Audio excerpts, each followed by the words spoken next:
کا جواب دے دوں اور ختم کروں کہ یہ مسلک کے اعلیٰ حضرت کیا پانچواں مسلک ہے اور کہاں سے آیا؟ کسی نے سوال کیا ہے بھائی مسلک کے اعلیٰ حضرت نہ پانچواں ہے، نہ چھٹواں ہے، نہ چوتھا ہے، نہ تیسرا ہے۔ مسلک چار ہی ہے جس معنی میں وہ مسلک کو سمجھ رہا ہے، حقیقت میں وہ چار مسلک ہی نہیں ہے، اس کو یہی غلط فہمی ہے لوگوں کو۔ وہ جو چار ہے وہ مسلک نہیں ہے، وہ چار مذہب ہے۔ وہ چار کیا ہے؟ مذہب ہے۔ اور مسلک ہر بزرگان دین کے طریقہ تعلیم کو مسلک سے تعبیر کیا جاتا ہے، لیکن اس زمانے میں مسلک کے اعلیٰ حضرت کی اصطلاح اس لیے بیان کی جاتی ہے، اس لیے اس کو نام سے پکارا جاتا ہے یا منسوب کیا جاتا ہے کہ کئی ایسے فرقے ہیں اس وقت جو چاروں مذہب کو مانتے ہیں، اس میں بعض حنبلی ہے، بعض شافعی ہے، بعض حنفی ہے، مگر ان کے عقیدے اہل سنت کے خلاف ہے۔ جیسے دیوبندی لوگ وہ اپنے آپ کو حنفی کہتے ہیں، مگر عقیدہ کیا ہے؟ رسول اللہ مر کر مٹی میں مل گئے، نبی بڑے بھائی کی طرح ہے، حضور کو علم غیب جو ہے ایسا جیسے جانور اور پاگلوں کو ہے، نبی کے بعد بھی کوئی نبی آ سکتا ہے، یہ ان کے عقیدے۔ اولیاء کی بارگاہ میں جانا شرک ہے، ولیوں سے مانگنا شرک ہے، یہ سب عقیدے دیوبندیوں کے۔ اب وہ بھی اپنے آپ کو حنفی کہتا ہے، ہم بھی حنفی ہے۔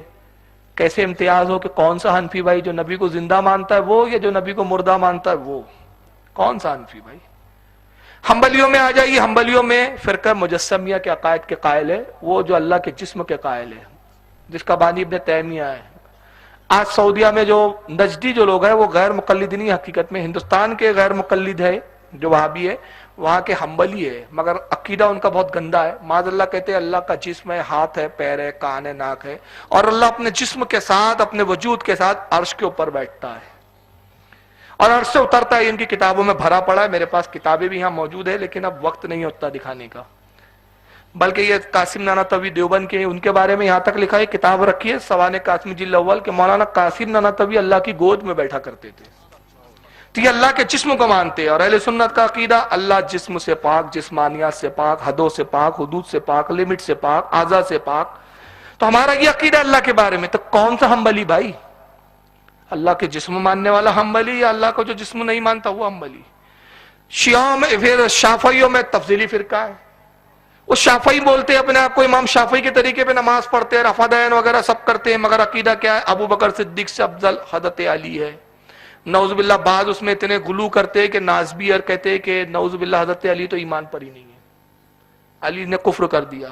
پھر انہی میں بعض وہ ہے تفضیلیوں میں جو خارجیت کی طرف چلے گئے، ان کا عقیدہ یہ معاذ اللہ کہ صرف 6 صحابہ تھے جو رسول کے بعد ایمان پہ رہے، باقی سارے صحابہ ایمان سے پھر گئے تھے، دوبارہ مرتد ہو گئے۔ تو بھائی کون سا شافعی؟ وہ شافعی جو اہل سنت والا شافعی ہے، جو ابو بکر صدیق کو سب سے افضل مانتا ہے، جو حضرت علی کو بھی مومن جانتا ہے، جو سارے صحابہ کو مومن اور حق پر جانتا ہے، وہ شافعی ہے؟ وہ جو معاذ اللہ سارے صحابہ کو کافر کہتا پھر رہا ہے، کون سا شافعی بھائی؟ تو یہ ایسے شافعی بھی ہے، حنبلی بھی ہے، مالکی بھی ہے، اور ایسے حنفی بھی ہے۔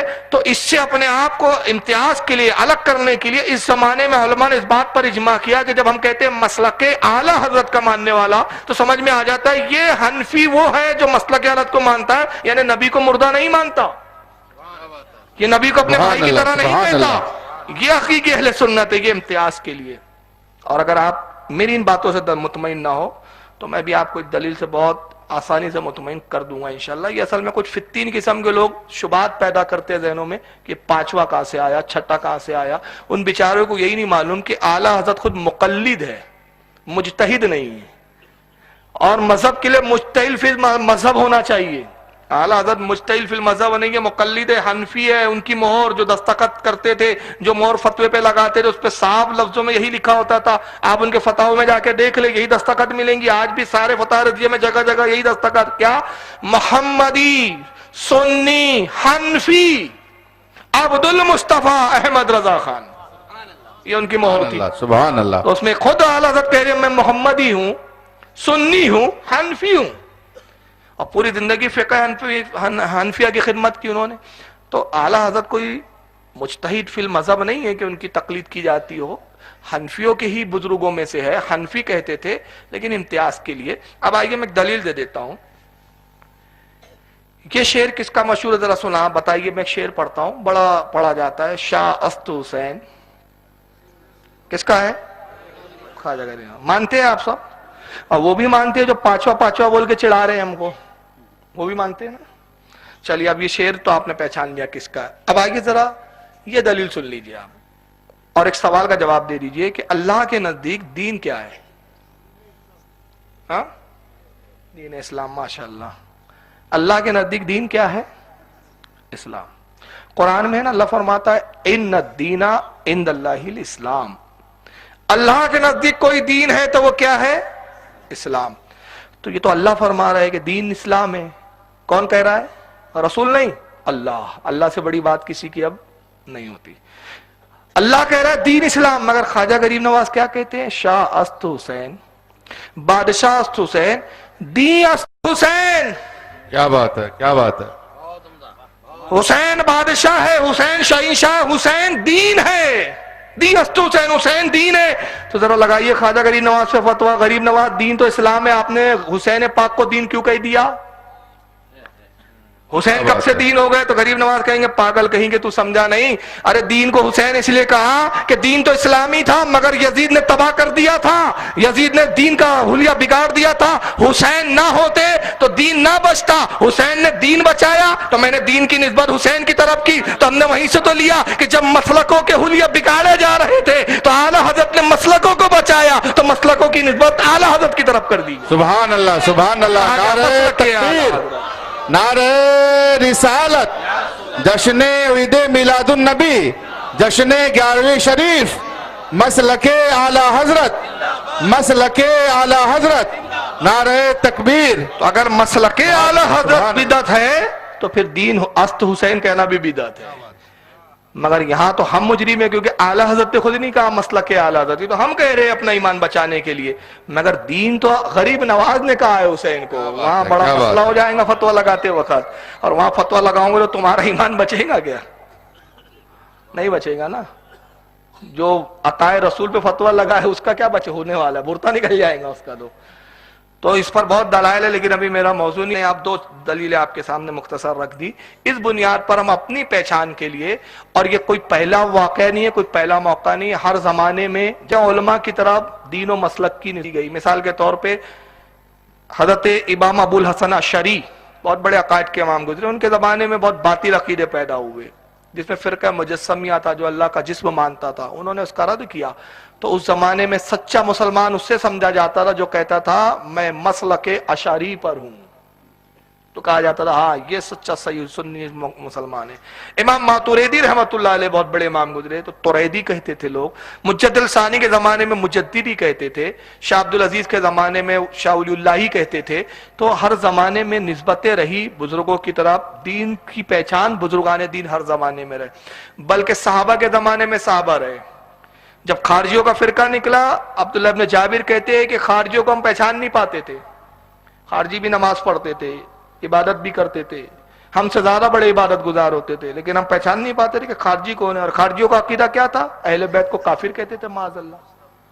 سب سے بڑے دشمن حضرت علی کے تھے. وہ حضرت علی کو کافر کے بغیر، لفظ کے بغیر نام تک نہیں لیتے تھے ان کا. کہتے تھے پکا چھٹا کافر ہے علی.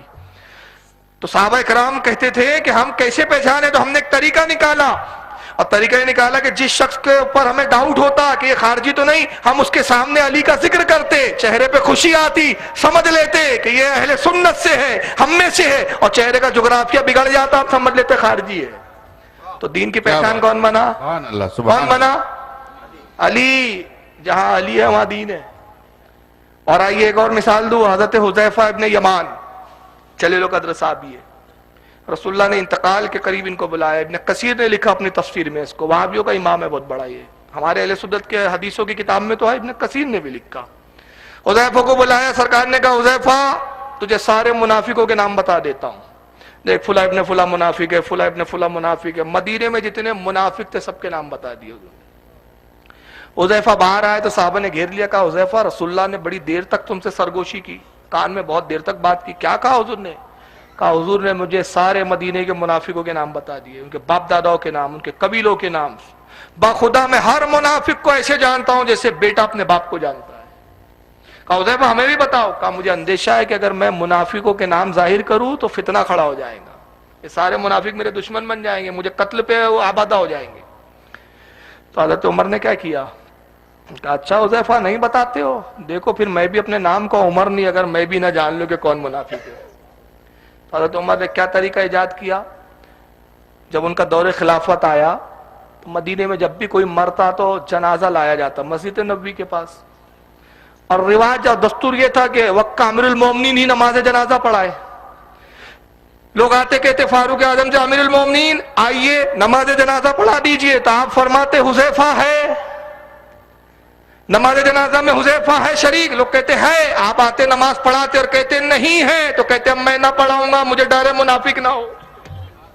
حذیفہ نہیں ہے مطلب منافق ہو سکتا ہے۔ تو جہاں حذیفہ ہے وہاں ایمان ہے، اور جہاں ابو حذیفہ نہیں وہاں شک ہے۔ تو آج کے زمانے میں جہاں اعلی حضرت ہے وہاں سنیت ہے، اور جہاں اعلی حضرت نہیں وہاں ڈاؤٹ ہے۔ سبحان اللہ سبحان اللہ سبحان اللہ، نعرہ تکبیر، نعرہ رسالت، مسلک اعلی حضرت، عشق و محبت، عشق و محبت، عشق و محبت، عشق و محبت، یاد نعرہ رکھیے تکبیر، نعرہ رسالت۔ یاد رکھیے اعلی حضرت کسی سلسلے کی پراپرٹی کا نام نہیں ہے، کسی رضویت کا نام نہیں ہے، کسی قادری کا نہیں، وہ سارے سلسلوں کے امام ہیں۔ وہ امام ہے، جیسے ہم قادری ہے مگر غریب نواز ہمارے سروں کے تاج ہے۔ بہاؤالدین نقشبندی کے سلسلے میں ہم مرید نہیں ہیں، سلسلہ نقشبندی ہمارا نہیں ہے، مگر بہاؤالدین نقشبندی ہمارے سروں کے تاج ہے۔ جو بھی ولی ہے ہمارا سرتاج ہے، کیونکہ ولی وہ ہوتا ہے جو سلسلوں میں بانٹا نہیں جاتا، وہ پوری امت کا لیے ولی بن کر آتا ہے۔